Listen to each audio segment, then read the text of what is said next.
심전도 검사에서부터 심장 안에 여러 개의 전극선을 넣고 우선 받을 수는 있습니다, 결론적으로. 하지만 몇 가지 조건이 있습니다. 심혈관 동맥이라고 하죠. 여기에 수축을 유발할 때는 상당히 위험한 상황이 발생할 수도 있습니다.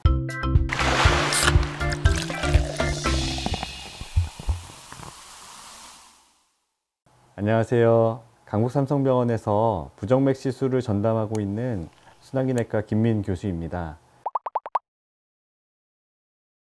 제가 오늘은 펄스장 절제술에 대해서 우리 여러분께서 질문 주신 것 중심으로 이야기를 나눠보려고 합니다. 펄스장 절제술은 일단 초고속, 초고속 전기 펄스를 이용해서 심장의 그 심근세포만 선택적으로 표적화해서 절제하는 신의료 기술로 알려져 있습니다. 기존의 이제 고주파 전극도자 절제술이나 냉각풍선 절제술과 달리 심장의 주변 조직 손상을 최소화하면서도 시술 시간 단축 그리고 회복이 빠르다는 특징을 가지고 있습니다.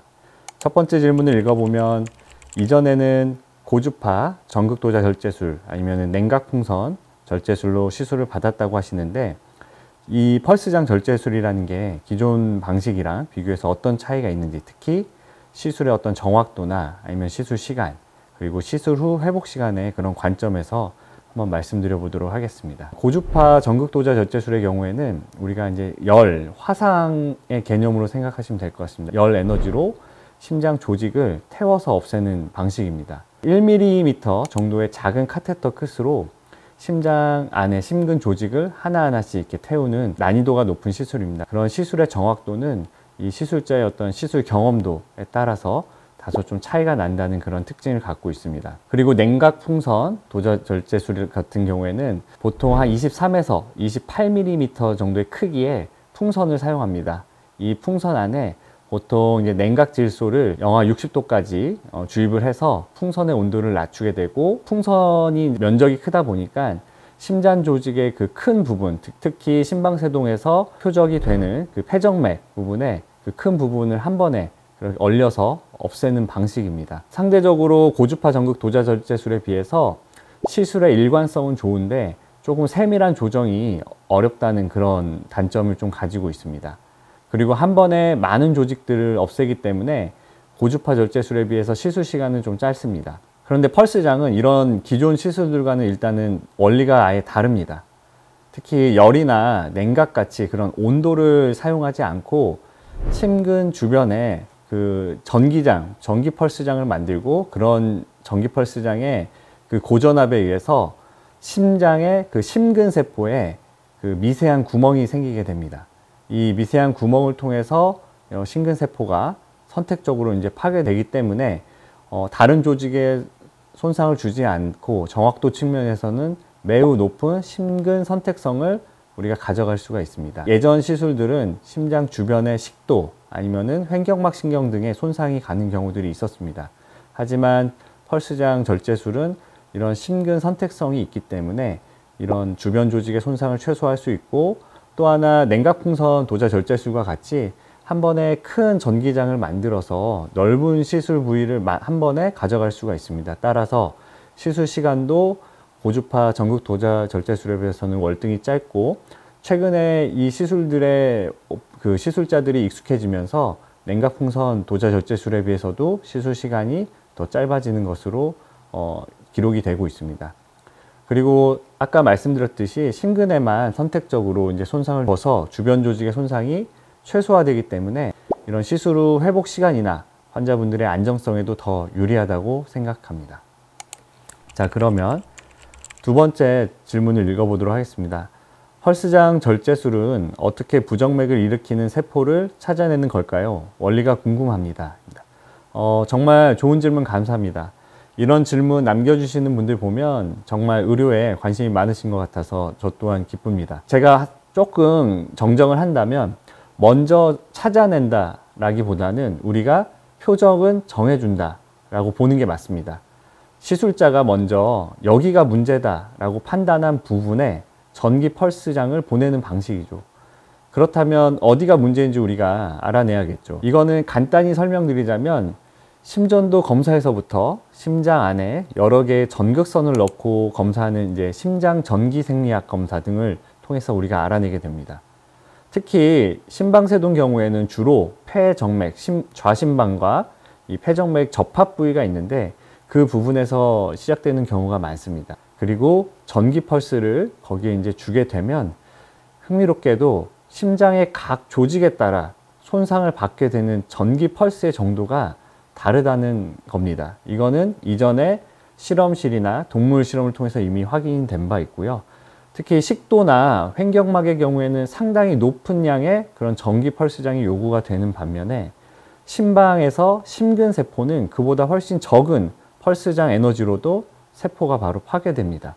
따라서 우리는 이런 선택성을 우리가 알기 때문에 전기 펄스장의 정도를 조절하면 우리가 표적화하는 그런 심근세포에 선택적으로 파괴할 수 있는 그런 원리를 이용하는 거죠. 이게 바로 이 시술의 핵심 강점입니다. 유럽이나 미국에서는 이미 도입된 의료기술이라고 하는데 도입 속도는 왜 우리나라 같은 경우에는 차이가 났던 걸까요? 이것도 상당히 좋은 질문 감사드립니다.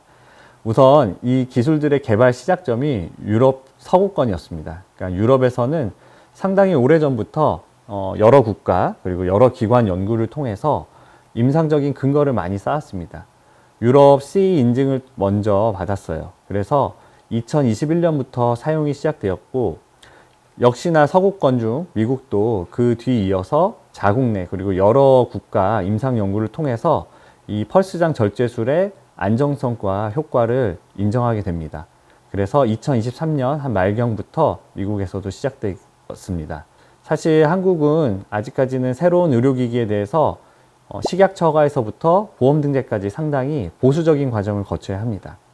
특히 기존에 없던 그런 작동 원리를 가진 경우에는 임상시험 계획 승인 자체에만도 시간이 상당히 소요됩니다.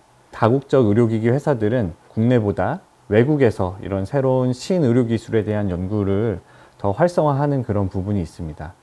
저는 이 부분은 반드시 우리나라가 의료 선진국으로 나아가려면 고쳐야 할 점이라고 생각하기 때문에 이런 질문 주신 점은 상당히 고무적이라고 생각을 하고 있습니다. 심방세동에 있어서 일단 전극 도자술을 했습니다. 그런데 이후에 재발이 됐다고 하시네요. 과연 펄스장 절제술로 이런 재발된 경우에 재시수술을 받을 수 있는지 정말 궁금해 하시는 분들이 많은 것 같습니다. 사실 제 환자분들과 보호자분들 사이에서도 정말 많이 나오는 질문입니다.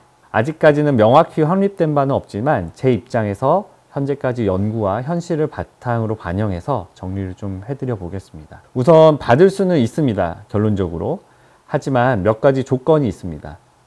첫 번째는 이전 시술에서 즉 고주파 전극도자 절제술이나 냉각풍선 도자 절제술 시술에서 시술을 받았는데 심방세동의 그 타겟 부위가 되는 표적화 부분이 되는 폐정맥의 전기적 격리가 완전히 안 됐거나 아니면은 재발이 됐는데 재발된 부분이 그 폐정맥 근처인 경우, 마지막으로 펄스장 절제술이 가능한 해부학적인 조건일 경우 등을 고려할 수 있습니다. 하지만 현재 우리가 이 시술은 아직은 비급여로 시행 중이기 때문에 반드시 담당 의료진 분들과 적합성을 판단한 뒤에 결정하는 것이 좋겠다는 게 제 입장입니다. 펄스장이라고 해서 무조건 재발률이 더 낮을 거라고 기대하기는 좀 어렵습니다. 심방세동이라는 질환 자체가 우선 재발이 되게 흔한 부정맥의 대표적인 질환이고요. 따라서 전 세계적으로 최근에는 심방세동을 시술하고 나서 이 재발했냐 안 했냐를 시술의 성공의 그런 포인트로 보는 게 아니라 심방세동의 비율, 즉 퍼센트죠. 예를 들어서 시술 전에는 몇 퍼센트였고 시술 후에는 몇 퍼센트였고 이런 감소를 보고자 하는 게 현재의 시술 성공률을 좀 보고자 하는 그런 추세입니다. 펄스장 절제술은 심방세동에만 해당이 되는 겁니까? 아니면 심실빈맥이나 심실조기수축 같은 다른 부정맥 시술에서는 못 받는지 그런 질문을 주셨어요. 이 부분도 상당히 현재도 많은 연구가 진행되고 있습니다. 그래서 어느 정도 정리가 좀 필요한 부분인데요. 우선 현재 펄스장 절제술은 그 기술과 그 기구 자체가 심방세동 그 시술 중심으로 개발이 되었습니다. 심방세동의 시술 부위인 그 폐정맥의 전기 펄스 전달이 최적화되도록 그 시술 기구들, 우리가 흔히 카테터라고 하는데, 이런 카테터의 모양이나 기능이 그 부분에 최적화되도록 개발이 됐습니다. 그래서 심실 빈맥이나 조기 수축에 사용을 하고자 하지만 아직까지는 연구와 임상적 근거가 좀 부족하기 때문에 정확하게 말씀드리긴 어렵지만 기술적인 이론 자체로는 가능하다고 좀 보고 있습니다. 하지만 우리가 조금 극복해야 할 문점은, 일단 심방과 심실은 그 근육의 두께가 다릅니다. 심실은 심방에 비해서 우선 근육벽이 상당히 두껍습니다. 또한 심실 빈맥이라고 하는 그런 심실성 부정맥 같은 경우에는 전기적 부정맥의 그 전기적 회로가 심방세동이나 심방의 그런 부정맥보다 상당히 복잡한 경우들도 많습니다. 따라서 이런 부위를 표적화하려면 이런 전기 그 펄스장의 강도나 방향, 그리고 얼마나 깊이까지 들어가야 되는지에 따른 그런 에너지 조절의 측면에서 훨씬 정밀한 기술을 요구합니다. 그리고 심방과 심실은 또 모양이 다르기 때문에 그런 어떤 기구, 카테터의 모양이나 카테터의 기능도 심실에 최적화된 그런 부분에서 좀 더 개발이 필요하기 때문에 아직까지는 근거는 미약하다라고 보실 수 있고요. 두 번째로는 심실에 대한 안정성도 좀 부족합니다.